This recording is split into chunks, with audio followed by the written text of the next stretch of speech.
رب العالمین والصلاة والسلام على سید الانبیاء والمرسلین اما بعد فاعوذ باللہ من الشیطان الرجیم بسم اللہ الرحمن الرحیم الصلاة والسلام علیک یا سیدی یا رسول اللہ وعلى آلك وأصحابك يا سيدي يا حبيب الله الصلاة والسلام عليك يا سيدي يا نبي الله وعلى آلك وأصحابك يا سيدي يا نور الله نویت سنت الاعتکاف الحمدللہ عز وجل ہم نماز جمعہ کے لیے حاضر ہوئے ہیں۔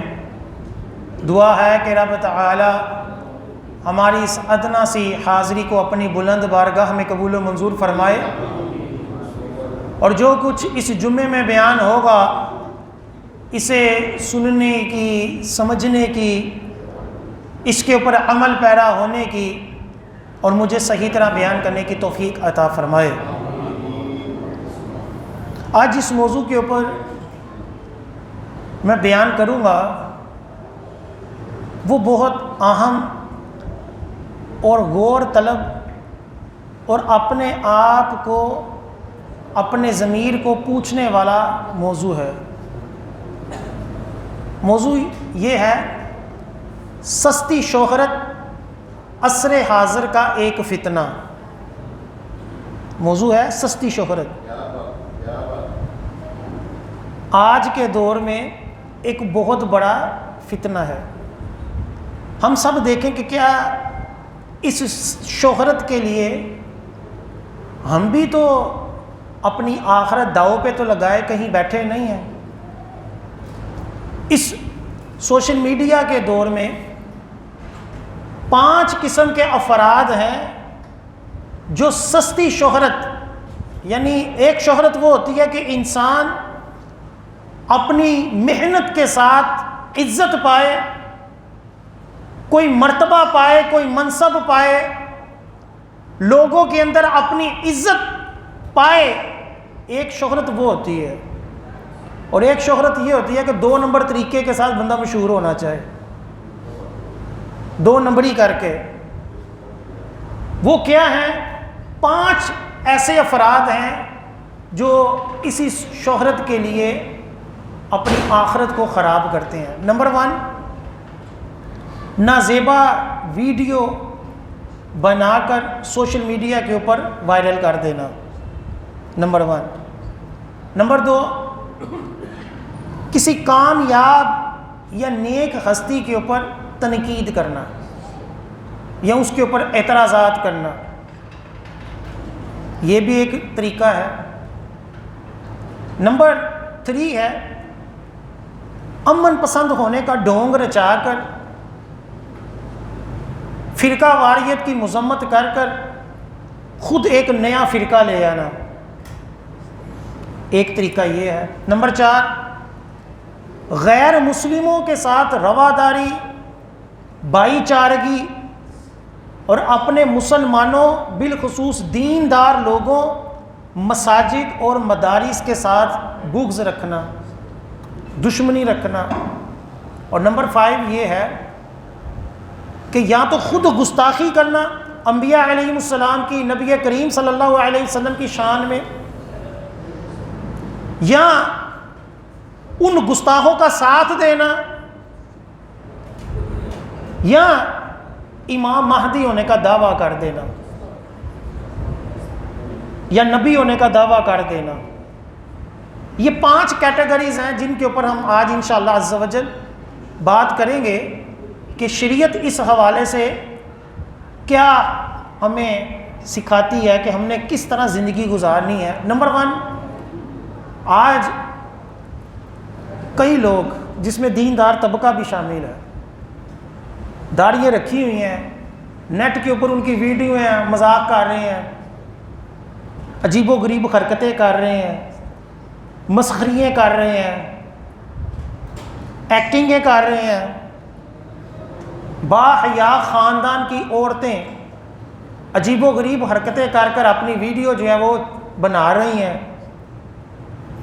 ایک بہت بڑی تعداد ہے جو گندی ویڈیو بناتی ہیں تاکہ شہرت مل جائے، بے حیائی والی ویڈیو، مذاق مسخری والی ویڈیو، فنی ویڈیو، اس طرح کی ویڈیو بنا کر شہرت پانا، شہرت حاصل کرنے کی کوشش کرنا، یہ جو ہے یہ غیرت مندی کا تقاضا نہیں ہے۔ بے حیائی کو فروغ دینا، نیٹ کے اوپر ہزاروں لوگ جو ہیں اسی سے ہی پیسہ کما رہے ہیں، اسی چکروں میں پڑے ہوئے ہیں، عورتیں بھی ناچ رہی ہیں، گا رہی ہیں، اسی وجہ سے عورتوں کے ساتھ عجیب و غریب حادثات بھی ہوتے ہیں۔ مینار پاکستان کا حادثہ بھی اسی کی ایک کڑی ہے کہ مشہور ہونے کے لیے اپنی عزت داؤ پہ لگا دی، بعد میں روتی ہیں کہ مردوں نے ہمارے ساتھ یہ کیا۔ حالانکہ بے حیائی، مذاق مسخری اور ایسا کام کرنا کہ جو انسانی غیرت کے منافی ہو، اسلام اس کی اجازت نہیں دیتا۔ چنانچہ ابن ماجہ کی حدیث پاک ہے، حدیث نمبر 4019، نبی کریم صلی اللہ علیہ وآلہ وسلم نے ارشاد فرمایا، اے گروہ مہاجرین، 5 خصلتیں ایسی ہیں کہ اگر تم ان میں مبتلا ہوگے تو تم پر مصیبتیں نازل ہوں گی۔ 5 چیزیں ایسی ہیں اگر تم اس میں مبتلا ہوگے تو مصیبتیں نازل ہوں گی۔ آج ہمارے یہاں کبھی سیلاب آ رہا ہے، ابھی سیلاب کی آزمائشیں چل رہی ہیں، کبھی بجلی کی کمی، کبھی پانی کی کمی، کبھی کوئی آفت ہمارے اوپر آتی ہے۔ اب دیکھیں آقا علیہ السلام کیا فرما رہے ہیں کہ 5 چیزیں ایسی ہیں جب تم وہ کرو گے تو تم مصیبتوں میں مبتلا ہو جاؤ گے۔ میں اللہ عز و جل سے پناہ چاہتا ہوں کہ تم انہیں پاؤ۔ آقا نے پسند نہیں کیا کہ میری امت اس میں مبتلا ہو۔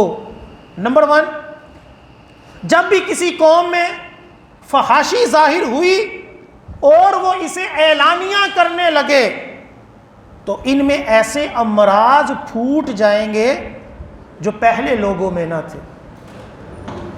کہ جب فحاشی سر عام کرنے لگے لوگ تو ایسی بیماریوں میں مبتلا ہوں گے جو اس سے پہلے کبھی نہیں ہوں گی۔ کورونا کبھی پہلے صدیوں میں کسی نے سنا؟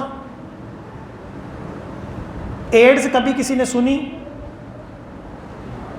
ایسی ایسی بیماریاں اس دور میں اسپتالوں میں جائیں تو ایسی ایسی بیماریاں دیکھنے میں آتی ہے کہ کبھی سنی نہیں آتی۔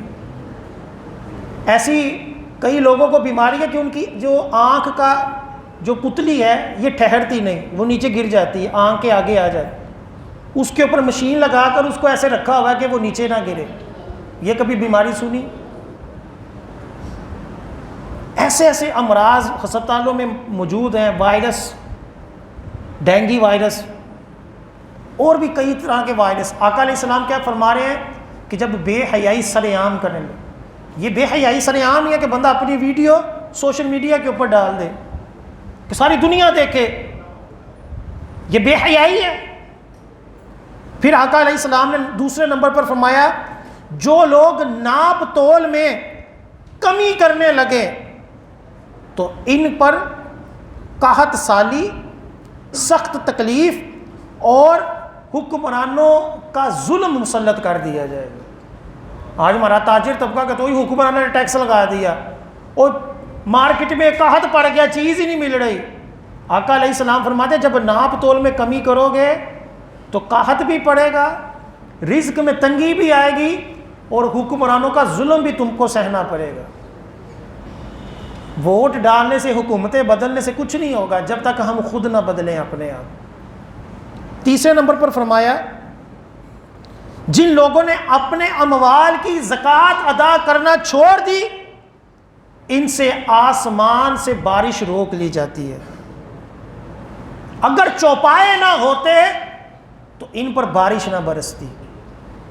یعنی ان جانوروں کا صدقہ ہمیں بارش نصیب ہوتی ہے، ورنہ جو ہمارے کرتوت ہیں، ہمارے اوپر کبھی بارش نہ ہو، یہ آقا علیہ السلام فرمائے۔ جانور کیونکہ بارش کے بغیر مر جاتے ہیں، پیاسے بھوکے، اس وجہ سے ان جانوروں کے اوپر رحم کھاتے ہوئے بارش برسائی جاتی ہے، ورنہ جو ہماری قوم زکوٰۃ نہیں دیتی، آقا علیہ السلام نے فرمایا ان کے اوپر بارش روک لی جائے۔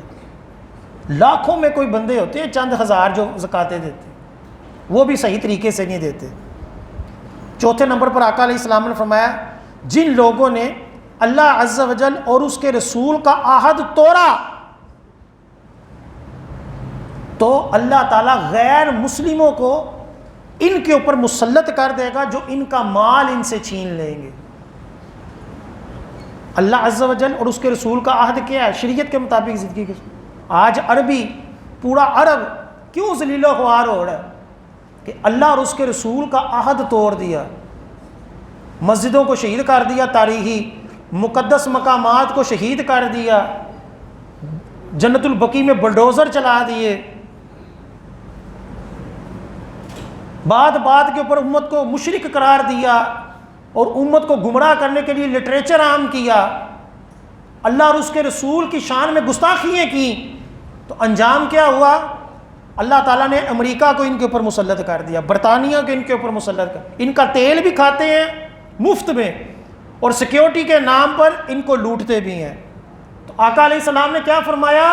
جب اللہ عز و جل اور اس کے رسول کا عہد توڑو گے تو اللہ تعالیٰ تمہارے اوپر غیر مسلموں کو مسلط کر دے گا جو تم سے تمہارا مال چھین لیں گے۔ ابن ماجہ کی حدیث پاک پڑھ کر سنا رہا ہوں۔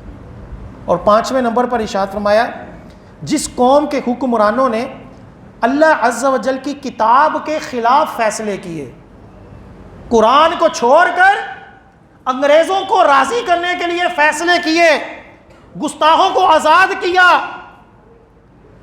ختم نبوت کے اوپر ڈاکے ڈالے، بے حیائی کو عام کیا،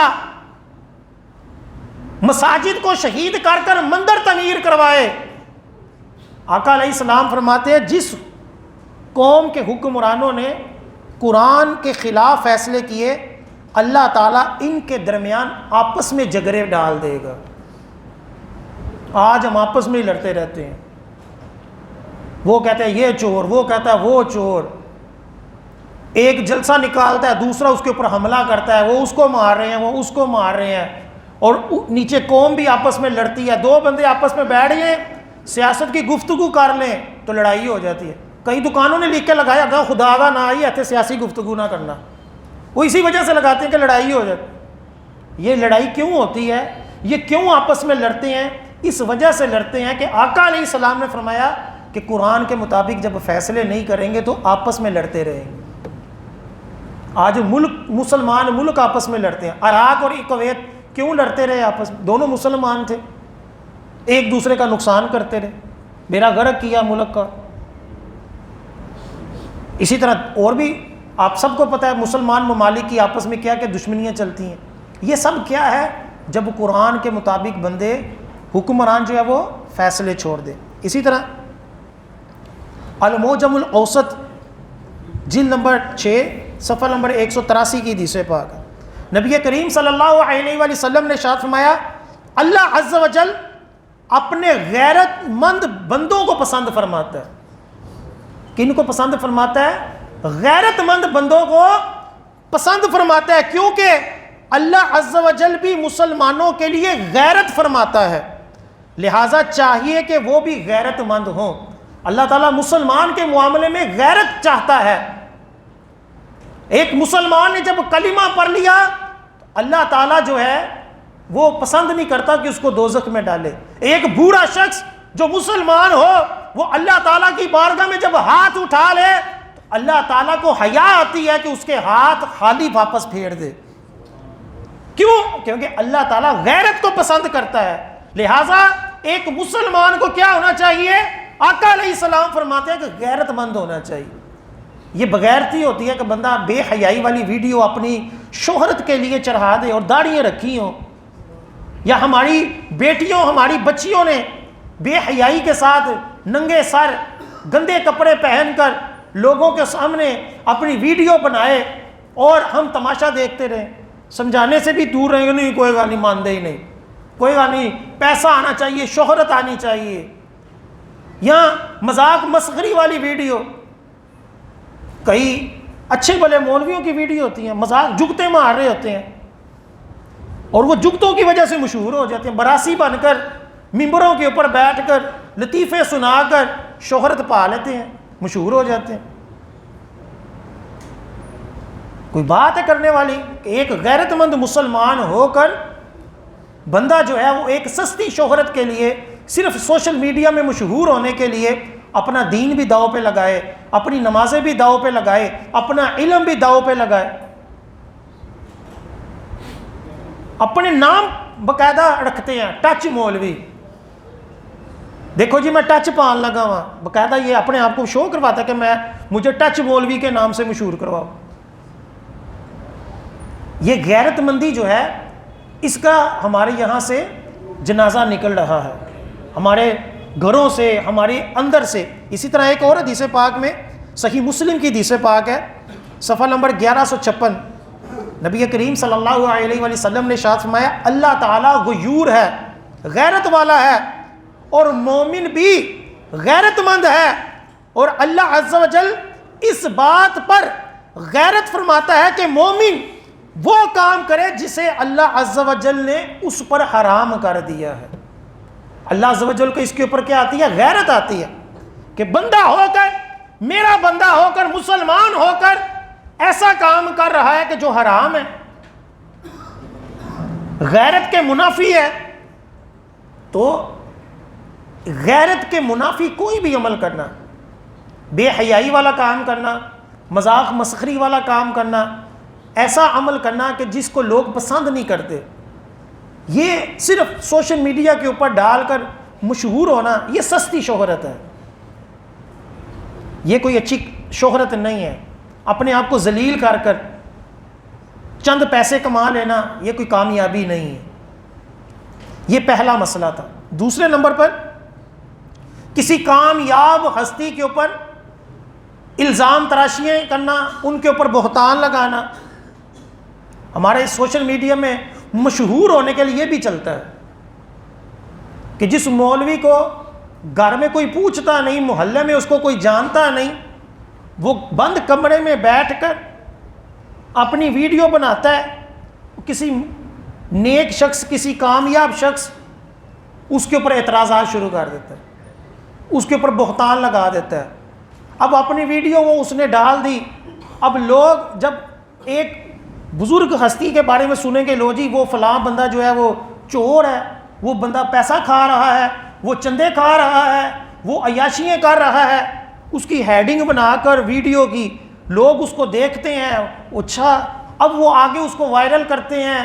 جو اس کے دشمن ہوتے ہیں، جو اس نیک بندے کے دشمن ہوں گے، وہ اپنے دشمن کے بارے میں بنی ہوئی ویڈیو جو کسی نے جسٹ شہرت پانے کے لیے بنائی ہے، اس وجہ سے وائرل کرتے ہیں کہ چلو جی میرے دشمن کو نقصان ہو. وہ اس کو وائرل کرتے ہیں. وہ پھر چلتے چلتے کئی ویڈیوز ایسی ہوتی ہیں جس کا نہ سر ہوتا ہے نہ پیر ہوتا ہے، مسئلہ بھی غلط بیان ہوتا ہے، لیکن اعتراض کیا ہوتا ہے. کئی علماء کے بارے میں اس طرح ویڈیوز بنتی ہیں، اور قادیانی، بے دین، سیکولر، لبرل لوگ اس طرح کی ویڈیو کو پروموٹ کرتے ہیں، اس طرح کے مولویوں کو بھی پروموٹ کرتے ہیں کہ ٹھیک ہے لگا رہا ہے، آپس میں لڑواتا رہا ہے، ان کو اس طرح کی ویڈیو بناتا رہا ہے. کئی مولوی اسی طرح پیسہ کماتے ہیں. کئی صحابہ کے خلاف ویڈیو بنا دیتے ہیں، فلاں صحابی نے یہ کیا، چلو بھائی اب اس کے خلاف ویڈیو بن گئی. کئی ایسے بھی لوگ ہیں کہ جو ایسے صوفی لوگ جنہوں نے کبھی کسی کو کچھ کہا بھی نہیں، ان کے خلاف بھی ویڈیو بناتے ہیں. سب سے بڑھ کر اس دور میں جو زیادتی کی جاتی ہے وہ دعوت اسلامی والوں کے ساتھ کی جاتی ہے. امیر اہل سنت کے خلاف سب سے زیادہ ویڈیو بناتے ہیں. کئی مولوی بھی لگے ہوئے ہیں اسی کام. کوئی مسئلہ شرعی نہ سوچتے ہیں نہ سمجھتے ہیں، اعتراض کر دیتے ہیں.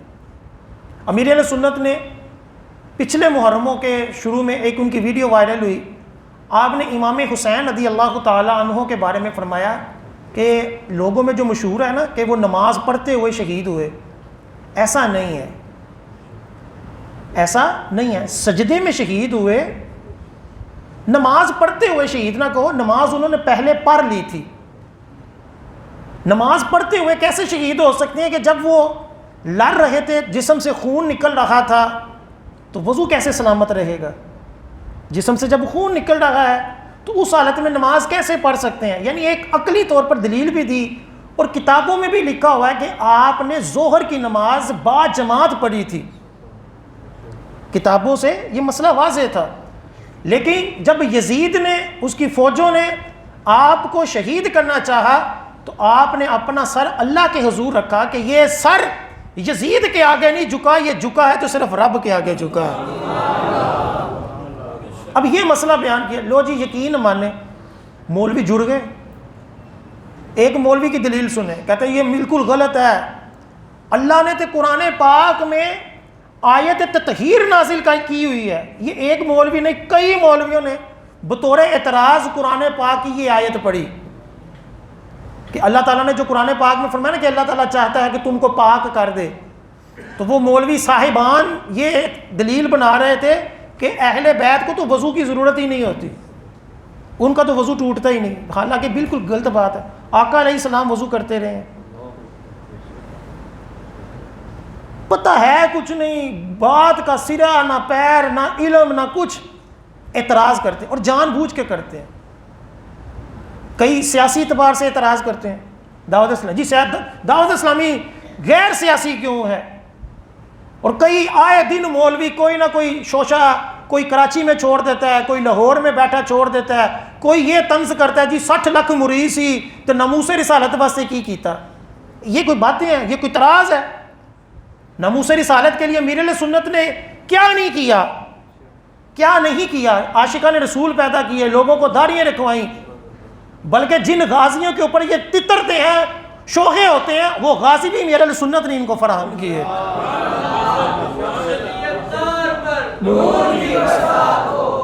یہ جو کہتے ہیں نا کہ دعوت اسلامی سیاست میں کیوں نہیں آتی اور آیتیں پر حدیثیں پر سناتے ہیں، حالانکہ امیر اہل سنت نے واضح کہا ہے کہ ہم اس موجودہ سیاست کے قائل نہیں ہیں.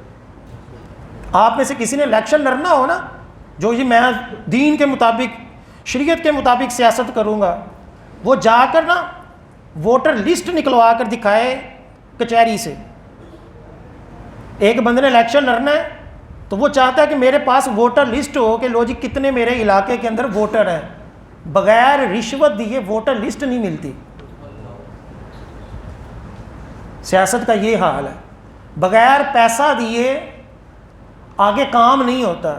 تو یہ سیاست ہے جو صحابہ کرام کرتے تھے، جو انبیاء علیہ السلام کرتے. دعوت اسلامی اگر سیاست میں آ جائے تو یہ جو سب سے زیادہ دلیلیں دیتے ہیں نا سیاست میں آنا چاہیے، ان کو سب سے زیادہ تکلیف ہو کہ دعوت اسلامی کیوں آگے، ہمارے ووٹ ٹوٹ گئے ہیں. تو ایک طریقہ ہوتا ہے، اپنا اپنا امیر اہل سنت کا ایک اپنی تعلیمات ہے، ایک اپنا طریقہ ہے. جب تک شریعت کے مطابق وہ چل رہے ہیں تو اعتراض کرنا جو ہے وہ درست نہیں کسی بھی عالم دین کے. جب وہ شریعت کے مطابق چل رہا ہے، جسٹ مشہور ہونے کے لیے اعتراض کرتے ہیں. اب سنیں آقا علیہ السلام کی اس بارے میں کیا، کسی مسلمان کی عزت پامال کرنا، کسی مسلمان کو ذلیل کرنا، اصلاح بھی سوشل میڈیا پر ہی کرنا. بندہ پرسنل میں بھی کہہ سکتا ہے یار آپ نے جو مسئلہ بیان کیا یہ درست نہیں، لیکن ہمارے یہاں کیا کرتے ہیں، سر عام مجمع کے سامنے سوشل میڈیا میں اصلاح کرتے ہیں تاکہ پتہ چلے میرا علم والا ہوں، میرا بھی نام ہو. آقا علیہ السلام، نبی کریم صلی اللہ علیہ وسلم نے فرمایا بے شک اللہ عز و جل کے نزدیک سود سے بڑھ کر گناہ مسلمان کی عزت کو حلال جاننا ہے. ایک مسلمان کی عزت کو حرام کرنا، آقا علیہ السلام فرماتے ہیں شعب الایمان کی حدیث پاک ہے کہ سود سے بڑھ کر گناہ کیا ہے، کسی مسلمان کی عزت خراب کرنا. پھر اللہ تعالیٰ کے حبیب صلی اللہ علیہ وسلم نے یہ قرآن پاک کی آیت تلاوت کی، والذین یؤذون المؤمنین والمؤمنات بغیر ما اکتسبوا فقد احتملوا بہتانا واثما مبینا. اور جو ایمان والے مردوں اور عورتوں کو بے کیے ستاتے ہیں انہوں نے بہتان اور کھلا گناہ اپنے سر لیا. یہ قرآن پاک میں کہ بغیر کسی وجہ کے کسی مسلمان کو تنگ کرنا، اس کے اوپر بہتان لگانا، یہ کیا ہے؟ یہ اپنے سر کیا لینا ہے؟ گناہ لینا ہے. اور آقا علیہ السلام فرماتے ہیں سود سے بھی بڑھ کر کیا ہے؟ گناہ ہے کسی مسلمان کی عزت خراب کرنا. ایک اور حدیث پاک ہے ابو داؤد شریف کی، جلد نمبر 4 صفحہ نمبر 355. نبی کریم صلی اللہ علیہ وآلہ وسلم نے ارشاد فرمایا جو مسلمان کسی مسلمان کی ایسی جگہ مدد نہ کرے جہاں اس کی عزت پامال کی جا رہی ہوگی اور اسے گالیاں دی جا رہی ہوں، تو اللہ عز و جل اسے ایسی جگہ رسوا کرے گا جہاں اپنی مدد کا طلبگار ہوگا. اور جو مسلمان کسی مسلمان کی ایسی جگہ مدد کرے جہاں اسے گالیاں دی جا رہی ہوں اور اس کی عزت پامال کی جا رہی ہو، تو اللہ تعالیٰ ایسی جگہ اس کی مدد فرمائے گا جہاں اس کی عزت خراب ہو رہی ہو. کہ جب ایک مسلمان کی عزت خراب ہو رہی ہے، اس کے اوپر بہتان لگایا جا رہا ہے، اس کے اوپر الزام لگایا جا رہا ہے، اس کی جو اندر کی باتیں وہ لوگوں میں عام کر کر اس کی ذلیل کیا جا رہا ہے، تو ذلیل کرنے والا تو گناہ گار ہے ہی، اس نے تو اپنی آخرت خراب کی ہی. آقا علیہ السلام فرماتے ہیں جو سننے والا ہو، جو اس کو روک سکتا ہو، جو اپنے مسلمان بھائی کی عزت بچا سکتا ہو، لیکن وہ پھر بھی نہ بچائے کہ چودھری صاحب نہ ناراض ہو یار، نہیں یار میری دوستی نہ خراب ہو جائے. مسلمان کی عزت کو کیا کیا؟ پامال ہونے دیا.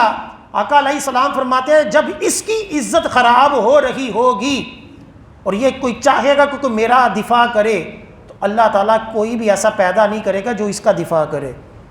اور جس نے کسی مسلمان کی عزت کی حفاظت کی، آقا علیہ السلام فرماتے جب اس کی عزت کے اوپر حرف آئے گا اللہ تعالیٰ مددگار پیدا فرمائے گا. اب یہ دیکھیں جو بھی مسلمان ہو، یہ اس کے بارے میں آقا علیہ السلام فرماتے ہیں اس کی مدد کرو اللہ تعالیٰ تمہاری مدد کرے گا. اس کے لیے ہمیں پتہ چلا کہ اللہ کے جو نیک بندے ہیں ان کا مقام تو بہت بڑا ہے. عام مسلمان بھی جو چاہے ہماری طرح گناہ گار ہے، لیکن جب اس کی عزت خراب ہو رہی ہو اس کو بھی بچانے کی کوشش کرنی.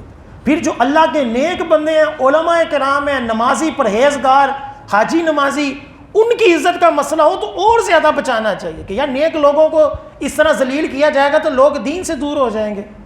پھر اس سے اوپرا درجہ جو اولیاء کرام ہیں، ان کی عزت کے اوپر جب حملہ کیا جائے کہ بد مذہب بے دین لوگ جب اولیاء کرام کی کرامتوں کا مذاق اڑائیں، جب حضور داتا گنج بخش رحمۃ اللہ علیہ کے اوپر الزام تراشیاں کریں، جب حضور غوث پاک رحمۃ اللہ علیہ کے بارے میں زبان درازی کریں، اس وقت دفاع کرنا اور زیادہ ضروری ہے. اور پھر جب اس کے اوپر چلے جائیں، جب صحابہ کرام کے بارے میں کوئی بکواس کرے، جب اہل بیت کے بارے میں کوئی بکواس کرے، جب نبی کریم صلی اللہ علیہ وسلم کی بارگاہ میں کوئی بے ادبی کرے، اس وقت اس کے آگے ڈٹ کر حق بات کہنا یہ بہت بڑا جہاد بھی ہے.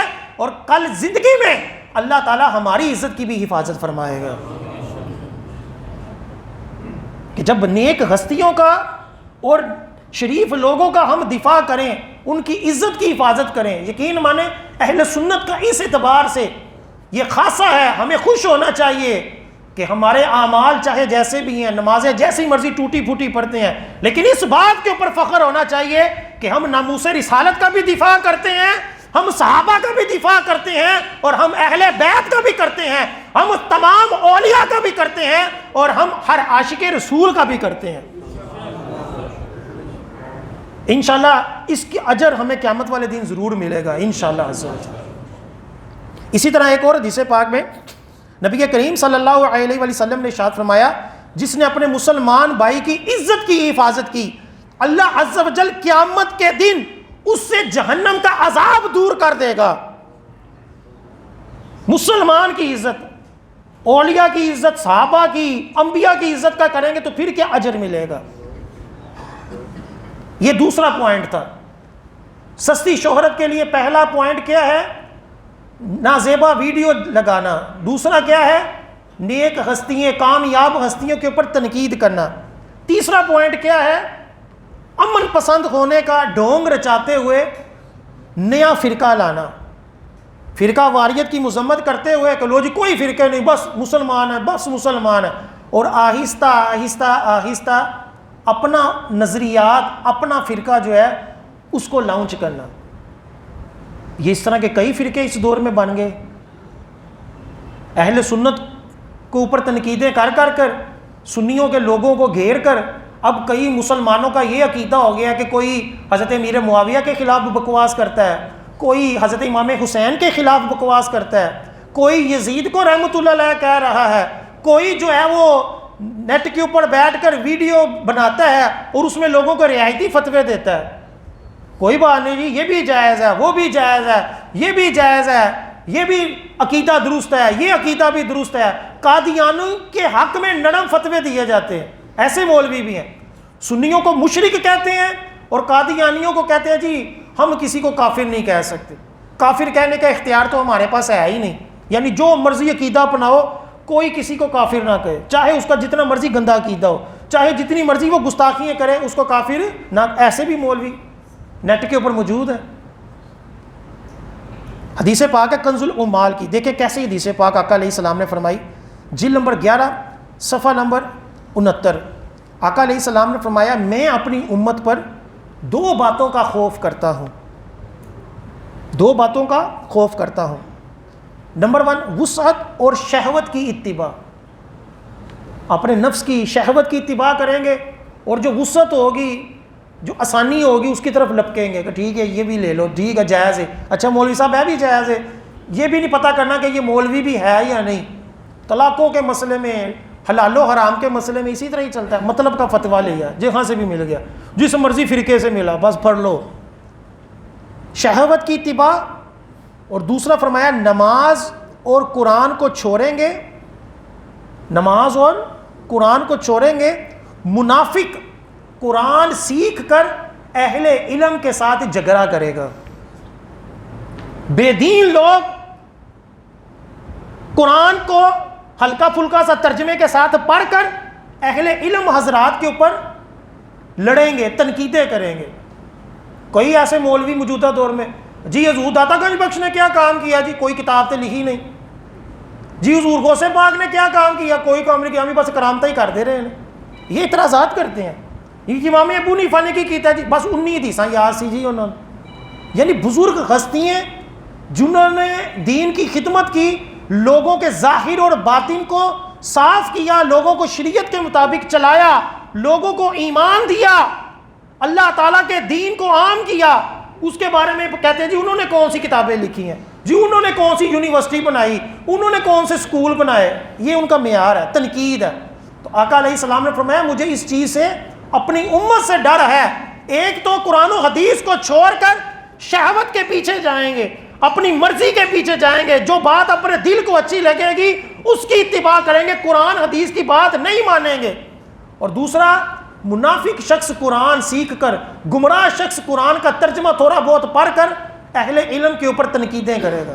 آج ایسا ہی ہو، اینکر داڑھی منڈے وہ کہہ رہے ہوتے ہیں جی مولویوں کی پتہ ہو گیا انہوں کی قرآن حدیث، تو ترجمہ جو پڑھتے ہیں وہ مولوی کا ہی لکھا ہوا پڑھتے ہیں، جو حدیثیں پڑھتے ہیں وہ بھی مولویوں کے ترجمے پہ علی پڑھتے ہیں. تو اعتراض کن کے اوپر؟ مولویوں کے اوپر.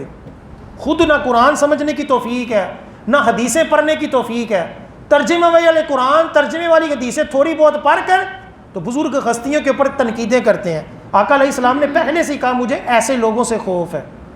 ایک اور حدیث پاک مجموع الزوائد کی، حضرت ابن عمر رضی اللہ تعالیٰ عنہ فرماتے ہیں میں نے رسول اللہ صلی اللہ علیہ وآلہ وسلم کو فرماتے سنا کہ میری امت بڑھے گی اور 60 قسم کے گروہ اپنے فرقے میں دعوت دینے والے ہوں گے، سب آگ کی طرف بلانے والے ہوں گے. اگر میں چاہوں تو ان کے ماں باپ، ان کے قبیلوں کے نام بھی بتا سکتا ہوں. یعنی فرقہ واریت کے بارے میں آقا علیہ السلام فرما رہے ہیں کئی فرقے آئیں گے جو لوگوں کو قرآن و سنت کا نام دے کر اپنی طرف کھینچیں گے، لیکن وہ کیا ہوگی؟ وہ آگ ہوگی جس کی طرف لوگوں کو کھینچ رہے ہوں گے. کسی کو گستاخ صحابہ بنا رہے ہوں گے، کسی کو گستاخ اہل بیت بنا رہے ہوں گے، کسی کو اولیاء کا گستاخ بنا رہے ہوں گے، کسی کو قرآن و سنت کے مطابق شریعت کے مطابق فیصلہ نہیں بلکہ اپنی مرضی کے مطابق فتوے دے رہے ہوں گے، وہ ہاں جی بھی جائز ہے، یہ بھی جائز ہے، یہ بھی حرام جائز ہو گیا، یہ بھی حرام جائز ہو گیا، اس طرح کی باتیں کریں گے۔ یہ آقا علیہ السلام نے فرمایا میں ان کو جانتا ہوں، اگر میں چاہوں تو ان کے نام بھی بتا سکتا ہوں، ان کے قبیلوں بلکہ ان کے والدین کے نام بھی بتا سکتا ہوں۔ آقا علیہ السلام کا علم غیب یہ ہے کہ آقا گمراہوں کو بھی جانتے ہیں۔ لوگ کہتے ہیں یہ سرکار نے تو دیوار دے پیچھے دا نہیں سی پتہ۔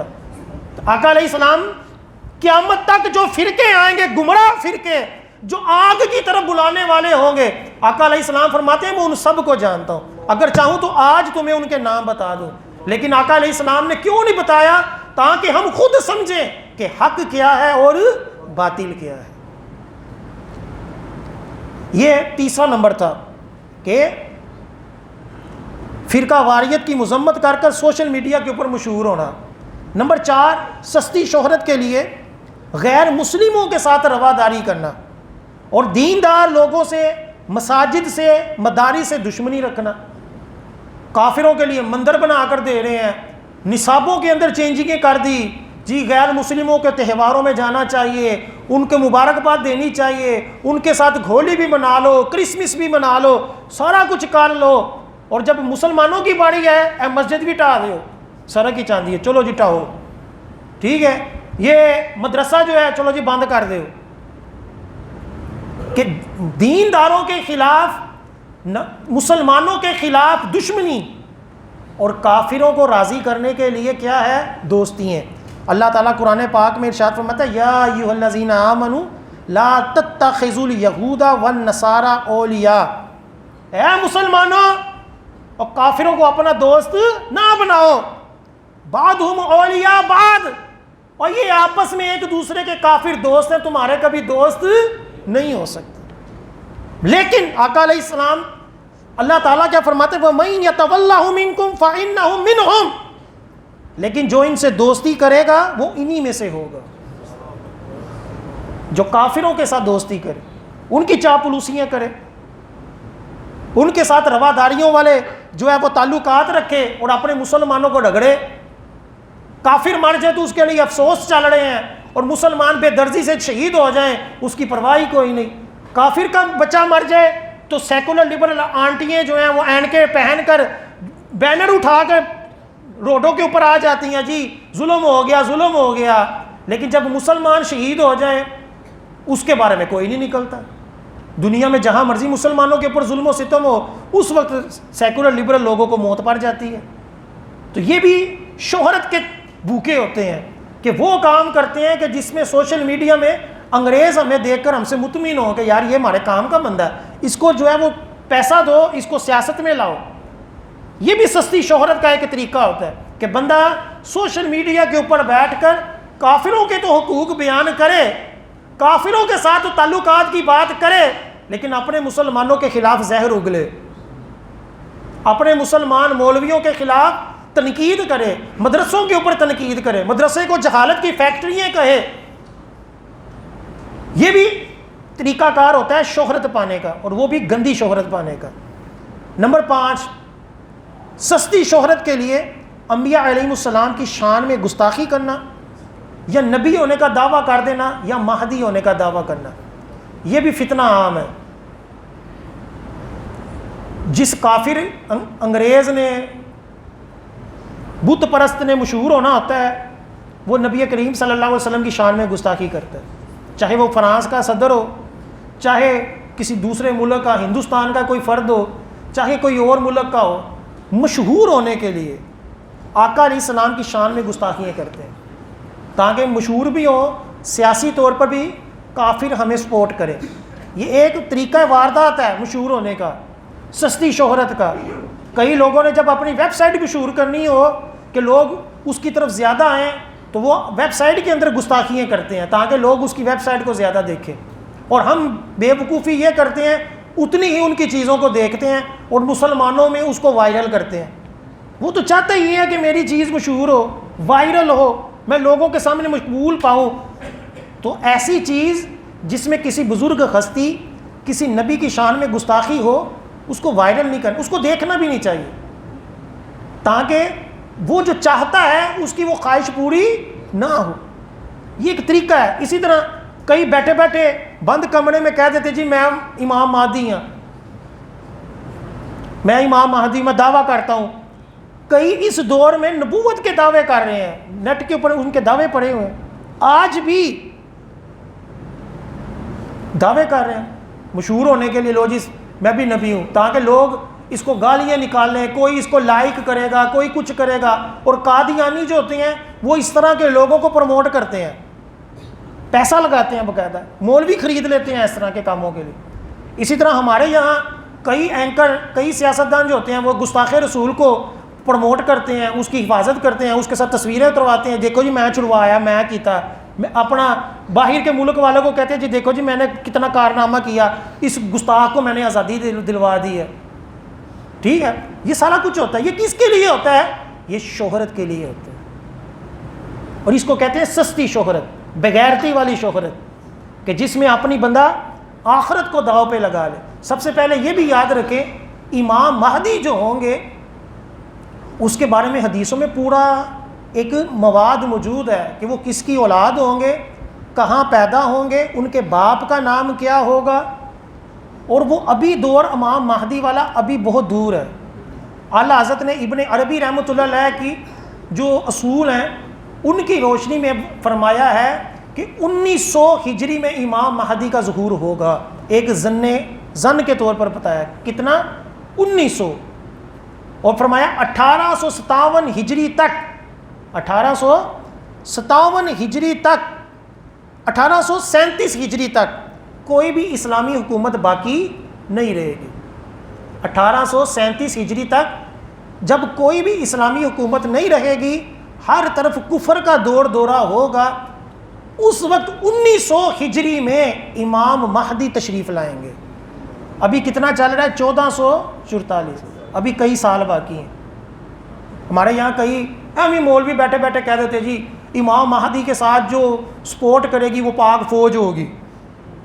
پاک فوج اس وقت پاک نہیں رہے گی، پہلی بات یاد رہے. یہ ملک بھی اسلامی نہیں رہے گا. ہمارے یہاں تو اب ہمارے لیڈر اینکر اس کو سیکولر بنانے کے اوپر تلے ہوئے ہیں کہ اس ملک کے اندر اسلامی جمہوریت کے نام کو ختم کر دیا جائے، لفظ اسلام ختم کر دیا جائے.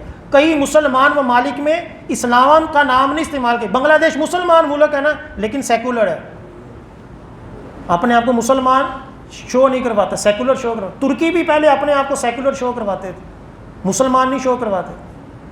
1837 ہجری تک کوئی بھی ملک اسلامی نہیں رہے گا. جب کفر کا دور دورہ ہوگا اس وقت امام مہدی آئیں گے تو دین اسلام کا ڈنکا بجے گا. ٹھیک ہے. اور دوسری حدیث پاک واضح مشہور حدیث پاک ہے، نبی کریم صلی اللہ علیہ وسلم نے فرمایا میری امت میں 30 جھوٹے نبوت کے دعوے دار ہوں گے. ہر کوئی یہ گمان کرے گا، دعویٰ کرے گا کہ میں نبی ہوں، حالانکہ میں خاتم النبیین ہوں، میرے بعد کوئی نبی نہیں. علماء کرام نے لکھا ہے کہ جو کوئی نبوت کا دعویٰ کرے اور وہ صرف شک کر لے کہ یار ہو سکتا ہے نبی نہ ہو، تو اسی وقت دارہ اسلام سے خارج ہو جائے. بلکہ یہاں تک لکھا ہوا ہے اگر کسی نے نبوت کا دعویٰ کیا اور کسی دوسرے نے اس سے معجزہ مانگا کہ مجھے معجزہ کر کر دکھاؤ، تو اگر طلب معجزہ اس کو عاجز کرنے کے طور پر ہے پھر تو مسئلہ نہیں. لیکن اگر اس طور پر معجزہ کرتا ہے کہ اگر یہ کر کر دکھائے گا تو میں اس کو نبی مان لوں گا، تو وہ اسی وقت کافر ہو جائے گا. کیوں؟ کیونکہ آقا علیہ السلام نے واضح کہہ دیا کہ کئی جھوٹے نبی آئیں گے جو اپنے دعویٰ کریں گے کہ میں نبی ہوں، میں نبی ہوں. حالانکہ سرکار نے کیا فرمایا؟ میرے بعد کوئی نبی نہیں ہے. اگر ہوتا تو کون ہوتا؟ حضرت عمر فاروق ہوتے.